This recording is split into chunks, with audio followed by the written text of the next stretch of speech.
Ebbaluwa ya Yuda. Yuda, omuddu wa Yesu Kristo era muganda wa Yakobo, eri abo abayitibwa abaagalwa mu Katonda Kitaffe era abakuumirwa Yesu Kristo, okusaasira n'emirembe n'okwagala byongerwengako gye muli.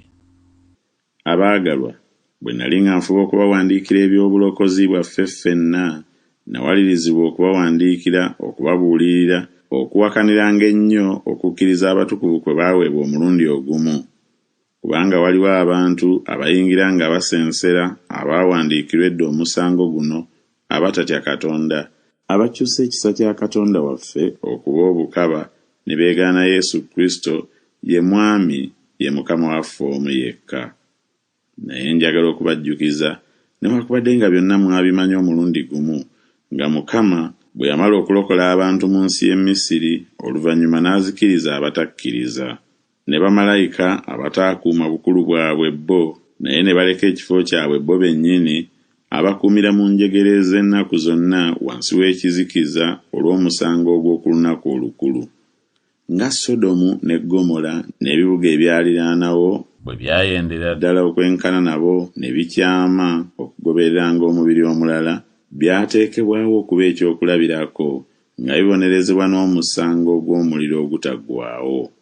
Naye era benkana nabo mu kulootaloota kwabwe nga basiiga omubiri empitambi era bagaana obukulu era bavuma ab'ekitiibwa.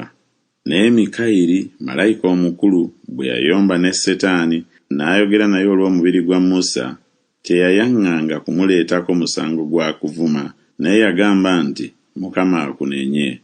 Naye abo bye batamanya byonna babivuma, bye bamanya mu buzaaliranwa ng'ensolo ezitalina magezi mu ebyo bazikirira. Zibasanze, kubanga batambulira mu kkubo lya Kayini, ne baddukanira mu kukyama kwa Balamu olw'empeera, ne babulira mu kuwakana kwa Koola. Bano ge mayinja agatalabika mu mbaga zammwe ez'okwagalana bwe balya nammwe, abasumba abeerunda bokka awatali kutya, ebire ebitaliimu mazzi nga bitwalibwa empewo, emiti egiwaatula egitalina bibala, egyafa awabiri, egyakuulibwa n'emmizi, amayengo ag'omu nnyanja ageefuukuula, agabimba ejjovu z'ensonyi zaabwe bo, emunyeenye ezikyama eziterekeddwa ekizikiza ekikutte ennyo emirembe n'emirembe.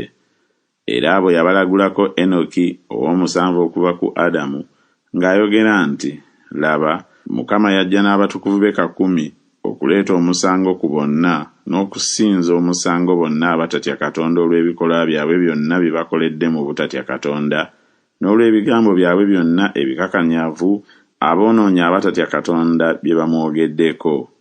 Abo be beemulugunya, be banyiiga, abatambula ng'okwegomba kwabwe bwe kuli, n'akamwa kaabwe koogera ebigambo ebiyinga okukulumbala, nga bassaamu abantu ekitiibwa olw'amagoba. Naye mmwe abaagalwa, mujjukirenga ebigambo ebyayogerwa edda abatume ba Mukama waffe Yesu Kristo bwe baabagamba nti, mu biro eby'oluvannyuma walibaawo abasekerezi abatambula ng'okwegomba kwabwe bo bwe kuli okw'obutatya Katonda.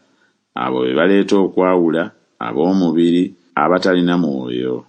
Naye mmwe abaagalwa, bwe mwezimba ku kukkiriza kwammwe okutukuvu ennyo, nga musaba mu Mwoyo Omutukuvu, mwekuumenga mu kwagala kwa Katonda, nga mulindirira okusaasira kwa Mukama waffe Yesu Kristo olw'obulamu obutaggwaawo. Era abalala mubasaasirenga ababuusabuusa, era abalala mubalokolenga nga mubakwakkula okubaggya mu muliro, era abalala mubasaasirenga mu kutya, nga mukyawa ekyambalo omubiri kye gwasiiga amabala.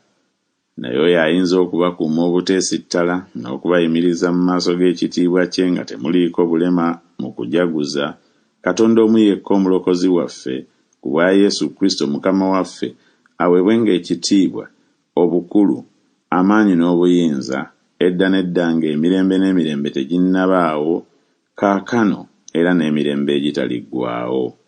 Amiina.